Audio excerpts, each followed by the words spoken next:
ብሌን እሷ እኮ ነው አንቺን ለማናደድ ሆን ብሎ ነው የሚሞክረው።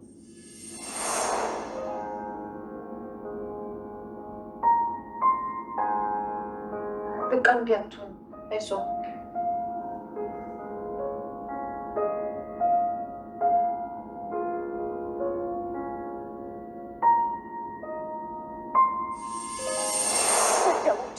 እራሳቸው እንደ ጻድቃ ያሉ እንዴ? ከእነሱ ከጻድቆች እኔ ኃጢአተኛ እሻላለሁ። ማንም ተሰው አያስበኝም። ልብ ያለኝ እራሱ እንኳን አይመስላችሁም።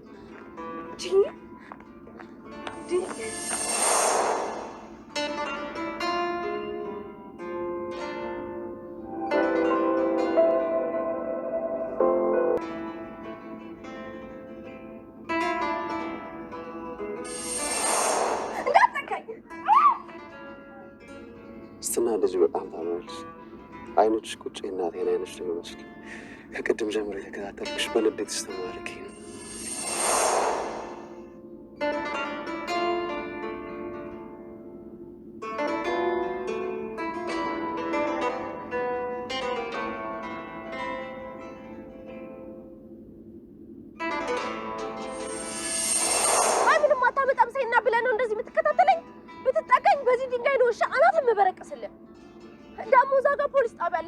አይደለም ጮኬ በሹክሹክታ ራሱ ነው እሺ የሚሰሙኝ።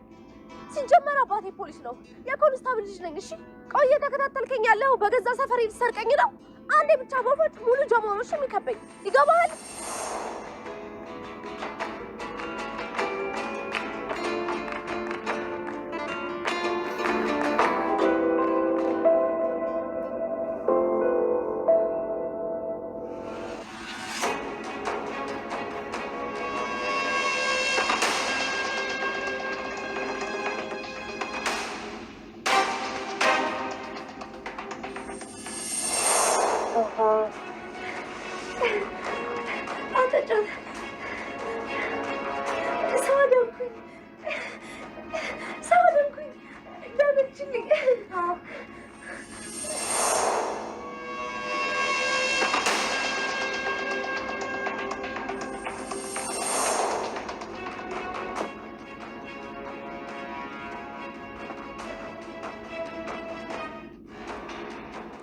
ቃል ነው ያስመለጠቻት።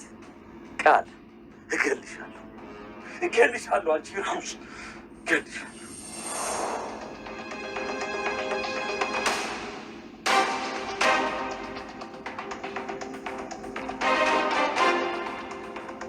እንዴት ነሽ ወዳጄ?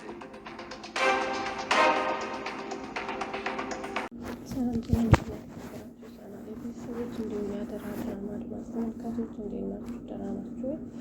ሁላችሁም በያላችሁበት ሰላማችሁ ይብዛልኝ። ዛሬ ስለ አደራ አንዳንድ ነገር እናወራለን።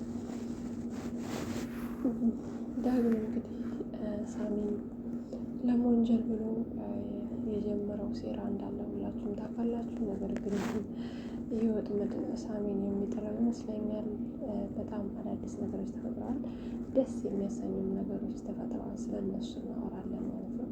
ምን ሊሆኑስ ይችላሉ ብለን እንግዲህ የየራሳችንን ግምት እናስቀምጣለን። እናንተም ግምታችሁ እንደምታስቀምጡ ተስፋ አደርጋለሁ። እንግዲህ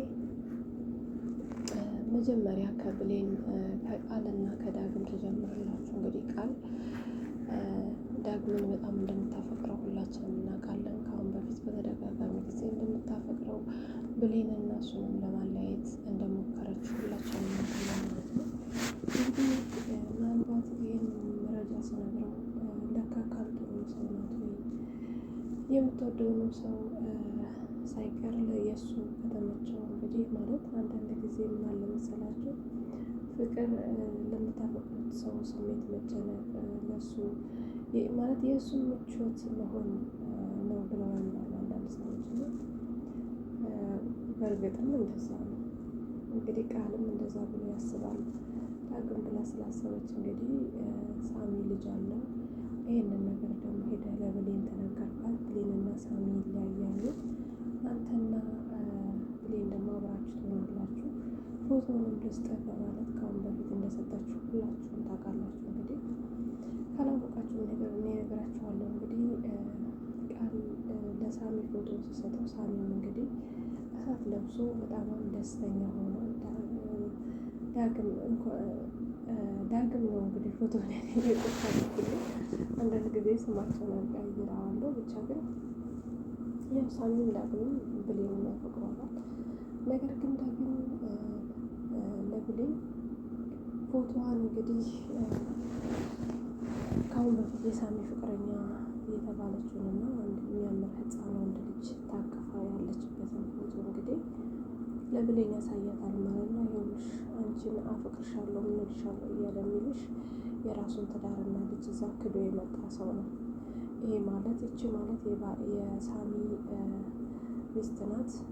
ልጁም ደግሞ ልጁ ነው በማለት እንግዲህ ለብሌን ሲነግራት ብሌንም በጣም ተናዳ ሳሚ ምን አይነት አስመሳይ ሰው ነው፣ ይህንን ከእሱ አልጠብቅም በማለት እንግዲህ ከአሁን በፊትም ያው ከህይወቷ እንዲወጣና በጣም እየተጎዳ እንደሆነ እሷም ደግሞ ወደ እሱ ልትቀርብ እንደማትችል ካወቀች በኋላ በጣም ፊት እየነሳችው ነበረ። አሁን ደግሞ ይህንን ነገር ስታገኝ እንግዲህ ምን አይነት አስመሳይ ነው በማለት በጣም የሚያስጣሉ ስድቦች ከሰደበችው በኋላ ሁለተኛ አጠገቤ እንዳትደርስ ለምንድን ነው ዋሻኝ ብላ ብለዋለች። እኔ ምንድን ነው ዋሻሽ? በጣም አስመሳይ ነው። በጣም ነው የምታስመስለው። በቃ እንዳንተ አይነት አስመሳይ ሴት እንድትናገር እንዳንተ አይነት አስመሳይ ወንድ ካጠገቤ እንዲሆን አልፈልግም። ስለዚህ ከአሁን በፊትም ያደረግክልኝ ነገር እንደ እውነት አቆጥረዋለሁ። በቃ ከዚህ በኋላ አጠገቤ እንድትደርስ አልፈልግም ትለዋለች። እሱ ማለት ብሌን አንድ ጊዜ ብቻ ልስማሽ፣ አንድ ጊዜ ብቻ ስሚኝ እባክሽን ይላታል ማለት ነው። እሷም እንግዲህ በጭራሽ አልሰማም። ምንድን ነው እሱ ልትክር ነው? ልጅና ሚስት እንዳለ ልትክር ነው? ነገሩ አስመሳይ መሆኑ ልትክር ትችላለህ። ማን የነገረሽ? ዳግም ነው አይደል? ሲያትልኝ ያንተን ጥፋት ወደ ዳግም መቀሰር ትፈልጋለህ። አልፈልግህም ሂድ አልኩህ። ለምንድን ነው እሱ የማትሰማው? እንግዲህ ይህን እያለች ባለችበት ሰዓት ነበረ ወይዘሮ ሰላም የሰማችው። ሰላምም እንዲህ ሳሚ ልጅ አለው ማለት ነው፣ ልጅ እያለው ነው የልጄን ህይወት ሊያበላሽ የፈለገው በማለት ሳሚ ሊያስፈልግሃለሁ ብላ ወደ ቤት አስገብታ እንግዲህ ሳሚ እንዴት እንደዚህ ታደርጋለህ? ልጅ እያለ ነው እንዴ የብሌንን ህይወት ለማበላሸት አፈቅርሻለሁ እወድሻለሁ ያልካት የነበረ ወይስ? ሰላምዬ አንዴ ልንገርሽ፣ ምንድን ነው የምትነግረኝ? ሁሉንም ነገር ሰምቼዋለሁ። እንደ አንቺ አታምኚኝም ማለት ነው?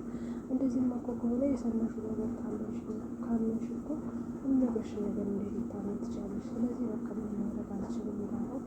እና ታዲያ ምንድን ነው የምትነግረኝ ያሰብከው ነገር ስትለው እኔ ልጅም ሆነ ሚስት የለኝም። በእርግጥ ከአሁን በፊት ፍቅረኛ ነበረችኝ። ነገር ግን የወለደችው ልጅ ከኔ ሳይሆን ከሌላ ሰው ነው። እኔ ልጅ የለኝም።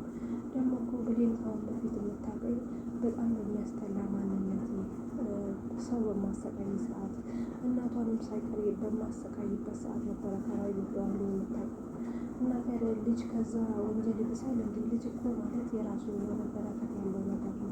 ልጅ እኮ ሲሳይ ነው። አሁን ከኔ ለመራቅ የምታደርገው ምክንያት ነው እንጂ ልጅ ምክንያት አይሆናትም። ሲጀምር ደግሞ እኔ ልጅ የለኝም። ይህን የሚያደርገው ደግሞ ሰላም ዳግም ነው ይላታል ማለት ነው። ሰላምን ዳግም እውነት እስካሁን በጣም አከብር ነበር። ይህን ነገር አድርገው ከሆነ ግን በጣም ወራዳ ሰው ነው ማለት ሰላም እንግዲህ ዳግምን በጣም ተበሳጭታበታለች ማለት ነው። በሌላ በኩልም እንግዲህ እንዳያችሁት ቃል ለዳግም ነግረዋለች ማለት ነው። አንድ ዋሻው ነገር አለ። ከአሁን በፊት የሳሚ ልጅ አልኩ። ሳሚ ልጅ የለውም ዳግም። እኔ ያንን ነገር ያደረግኩት ብሌን ወዳለ እንድትቀርብ ስለፈለኩ ነው። ሳሚ ልጅ የለውም። ፍቅረኛ ግን ነበረው። ፍቅረኛውን ከጓደኛው ስታረግዝበት ነው ጥሏት የጠፋው። ጭራሽ ሴት አያምንም ነበር። ምን ያህል ቢያምናት ነው ግን ብሌንን የቀረባት? በጣም ለረጅም ጊዜ ሴት አይቀርብም ነበረ ትላለች ማለት ነው። ዳግም ምን አይነት አስመሳይነሽ? ቃል እንደዚህ እንዴት እንደዚህ ታደርጊያለሽ? ብሌን በእውነቱ ካወቀችበት በቃ የኔና የእሷ ነገር ያበቃል ስላት፣ ወይ ዳግዬ እንደዛም ከሆነ እኔ እጅ እመታታለሁ ችግር የለውም አንተ ብቻ እንዳትጎዳብኝ ስላት ስትለው፣ አይ በጭራሽ አሁንማ ተጀምሯል ጭራሹን መናገር የለብንም በማለት ግን እኔ በጣም ማሳዘን ሴት ነው የተባለች እና ለምን እንደዚያሽ ቃል እያላት በጣም የማፈቅረው ወንድ ሌላ ሴት እንደምታፈቅረው እሱ እንዴት አድርጎ ወደዚያ ሴት መቅረብ እንዳለበት እየነገርኩት ባለው ሰዓት ሳይሆን በጣም የማሳዘን ሴት ናት። አንተ ደግሞ ጭራሽ እኔን አትረዳኝም። ቆይ እንደ በፊቱ አረመኔ አስመሳይ ነው የሚመስሉት። በቃ ምን አደርጋለሁ ከአንተ ጋር ማለት በጣም እየተናደደች እና እያለቀሰች ወደ ውጭ ወጥታ ሄዳለች ማለት ነው። በዛ ሰዓት ደግሞ እንግዲህ ወጥቶ ከባህሪ ስልክ እያወራ ነበረ ማለት ነው። እንግዲህ እንግዲህ ጆን ቃለት ሲያዝ እንደ ይች ልጅ ተናዳ ራሱ እንደ ነው የምታምረው እናቴን ነው የምትመስለው እናቴን ተናዳ እንደዚህ ብቻዋን ታወራ ነበረ ይች ልጅ ሳላናግራት በጭራሽ ማለት የለብኝም በማለት ስልኩን ቆይ አንዴ በኃይል ብሎ ዘግቶበታል። ወይም ስልኩን ስለተዘጋ እንግዲህ በኃይሉ በጣም እር ብሏል። እንዲሁም ከአሁን በፊት እንዳያችሁት የወይዘሮ ገነት ባሳየችው ፍንጭ ምክንያት በጣም ጭንቀት ውስጥ ነው ያለው። በዛ ላይ ደግሞ ጆ ሲዘጋበት ነገሮች በጣም ተደራርበውበታል ማለት ነው። አይደል እንግዲህ ጆ እንግዲህ እንዳያችሁት ቃልን በጣም የወደዳት እናቴን ትመስላለች ብሎ በቤት ድረስ ተከትሏት ሄዱ። እንግዲህ ይዞ ስሯት እንደዚህ ሴት ልጅ እንዴት አኩርፋ እንኳን ይህን ታምራለች በጣም እኮ ነው የምታምሪ ብሏት ይዟት እንግዲህ በፍቅሩን ገልጾላት ነው የተመለሰው ማለት ነው። እጅና የተከበራቸው ይቻላል ቤተሰቦች በጣም የሚገርመው ነገር እንግዲህ ጆን እያለ ነበረ ብሌንን ስለመግደል እየተናገረ ነበረ። ነገር ግን ወደ ቤት ከተመለሰ በኋላ ቃል እንግዲህ እየተበሳጨች እንደነበረ ስታወራ ሲከተላት ያለውን ነገር በሙሉ በህሊናው እየሳለ በጭራሽ ሰው ስለመግደል ሀሳቡ ጠፍቶበታል ማለት ነው። ይህን ነገር ስታዩ በጣም ደስተኛ ሆናችሁ ካላችሁ ኮመንት ላይ ያሳውቁኝ። ጆ ሀሳቡ ሊቀይር ይችላል ብዬ አስባለሁ። ምክንያቱም በቃ ከዚህ ወዲያ ለምንድን ነው ሰው በቤት የጸጸት ውስጥ የሚገባው? ለምንድን ነው እናት የምትመስል ሴት አግኝቻለሁ ከዚህ ሴት ከሴት ደስተኛ ሆኜ መኖር እችላለሁ ብሎ የሚል ይመስለኛል። ነገር ግን ልጅቷ ያው በውሸት እንዲሆን የሰላም ልጅ ናት።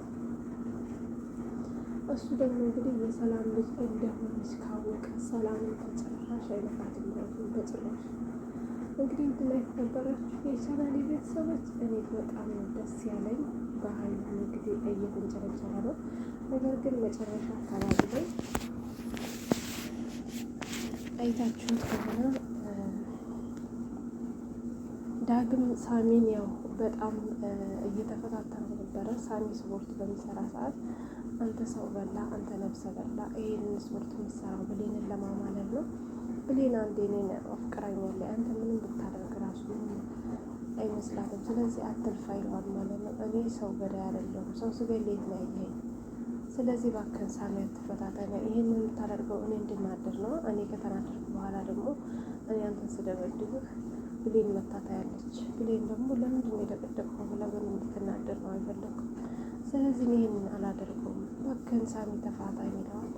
በጭራሽ ምን ነው አባቴ የተገደለ ጊዜ እንደዚህ ነበር እንደተናደድከው እያለ በጣም የሚያስጠሉ ነገሮችን በጣም የሚዘገኑ ነገሮችን ሲናገረው እንግዲህ ሳሚ ዳግም እኔ ሰው ገድያለሁ ግን አሁን የምታወራውን ነገር ካላቆምክ መጀመሪያ የምገለው ሰው አንተን ይሆናል በማለት እንግዲህ ይዞ ሳሚን ቅጥቅጥ አድርጎታል ማለት ነው። ሳሚ ዳግም የሚፈልገው እሱን ስለነበረ ብሌንና ሰላም መጣው እንግዲህ እየገላገሏቸው ለምንድን ነው የመጣ አስትለው እንዴ ልጅ እንዳለው የነገርኩሽን ያደለው እኔ ነኝ የነገርኳት ስለሆነ ለምን ነገርካት ብሎ ነው እንደ ደበደበ ትላለች። አዎ ለምን ሚስጥሬን አወጣብኝ ብሎ እኮ ነው የደበደበኝ። ነገር ግን እንዳያችሁት ሳሚ የደበደበው ለዛ አይደለም በጣም የሚያስጠላ ነገር እየተናገረው ስለነበረ ሳሚ በጣም ያጠፋው ነገር ምንድነው ዳግም ሪከርድ ማድረግ ይችል ነበረ ያን እንደዛ ሆን ሲከፍበት ማለት ነው። እና እንግዲህ ዙሮ ያው የዳግም ውሸት መጋለጡ አይቀርም። እኔ ግን በጣም ደስ ያለኝ ጆ ቃልን ማፍቀሩ ነው። ጆ በቃል ነገር መሳቡ ነው። ብሌንን ምንም አያደርጋትም። ካሁን በኋላ ሲጀመር ሰው ስለመግደል ራሱ የሚያስብ አይመስለኝም። ታያላችሁ በቀጣይ ክፍል ላይ ጆ በጣም ተቀይሮ ያችን ሴት እየፈለገ እየተንከራተተ ነው ልታገኙት የምትችሉት ማለት ነው። እና እንግዲህ ይህንን ነገር እንዳትረሱ በቀጣይ የምናየው ይሆናል ማለት ነው። ድን ያስከበራቸው ይቻላል ቤተሰብ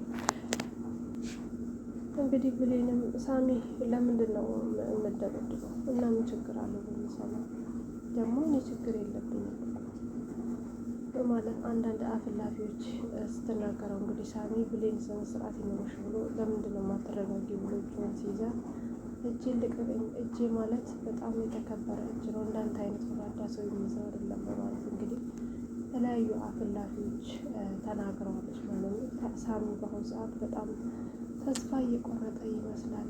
ብሌን እንግዲህ አውላላ ሜዳ ላይ እንደምትቀር ነው የሚታየኝ። ምክንያቱም በጣም አብዝተዋለች ማለት ነው። በሌላ በኩል ደግሞ እንዳያችሁት